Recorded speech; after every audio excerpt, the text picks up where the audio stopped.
Okay, so once you get to the main page of Pixel Papercraft, you're going to want to click on Generators, and then once you're here, you're going to scroll down until you see Axolotl character.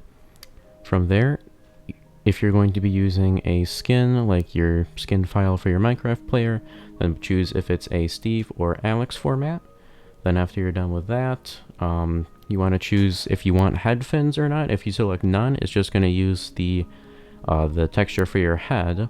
If you use the tail fins, it's just going to use the texture from the body or not.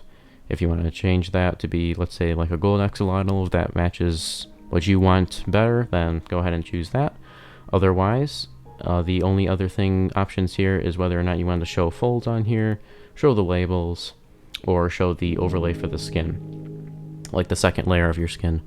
If you can also choose how derpy you want the axolotl face to be. For Steve, for example, this would be a pretty good format for his eyes if you wanted it to be accurate to how an axolotl's eyes go, which is like halfway between the crease here of the face and the side of the face, but that also does look derpy, so I'm gonna do this for my skin.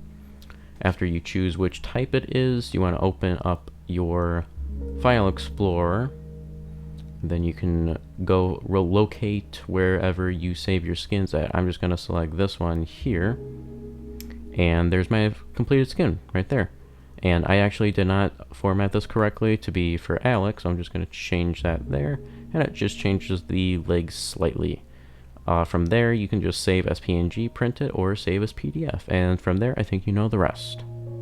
Alright, after you have printed and cut out your template, now we can move on to the actual preliminary stuff before we can start folding and gluing. So make sure that you did cut out that slit at the top of the body as well as at the right of the body as well.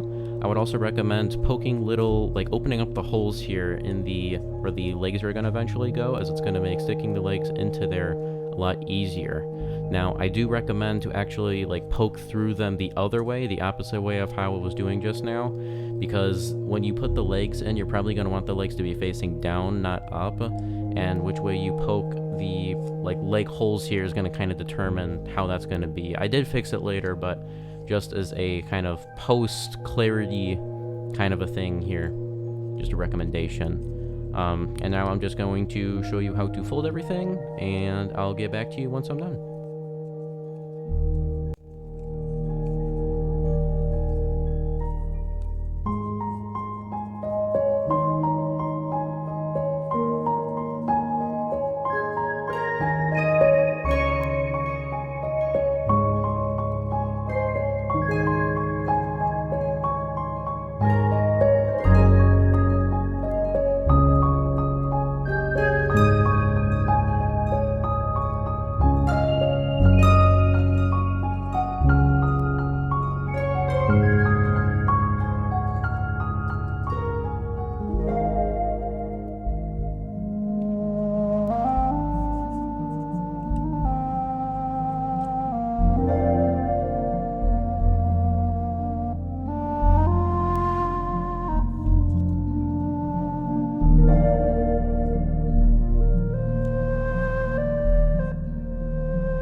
So now that you have finished cutting and now folding the design, we're going to start moving on to gluing stuff and putting it where it needs to be for the model.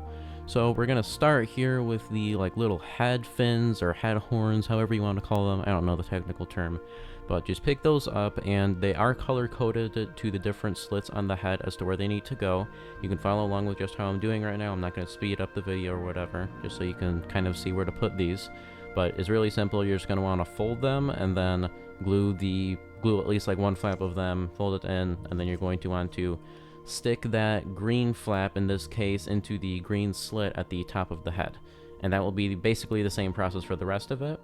When you're gluing the tabs to the head from the inside, I would recommend using a hot glue gun. because liquid glue here is probably not going to work too well just because of the size of these.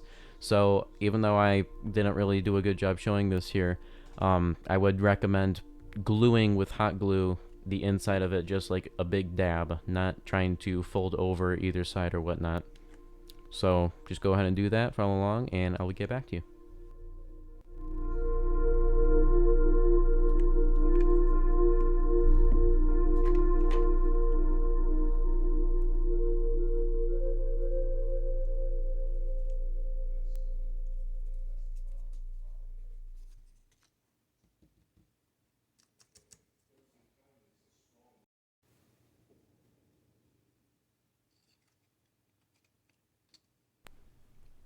And for the hands here, it's going to be basically the exact same thing we did for those head fins or head horns or whatever. You're just going to fold them in half, glue it with like liquid glue on the inside, and then you're going to put it on the body using the corresponding color from those arm tabs and the corresponding colored slits on the body. And like I was saying before, try to open up those holes with the toothpick from whatever side you want the arms to point to, if that makes sense. But just go ahead and follow along with what I'm doing here.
Alright, so the tail is actually going to be different than how we did those arms and those head fins. For the tail, you're going to actually be using those tabs just because they're a little bit longer and they're going to be easier to use. So I would actually recommend to use liquid glue for these, and don't start with the top portion like I'm doing here. If you watch the Axolotl creation video I have on my channel, well, it's not really intended to be a tutorial. It's not intended to be a tutorial, it's a short, but you can kind of see what I'm doing there using the bottom part, like the horizontal part of it.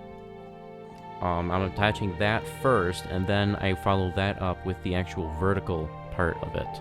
So I'd recommend doing that instead, but you can still do it the way I'm doing here. It's just going to be a little more difficult, a little bit trickier, but I do recommend to use liquid glue still.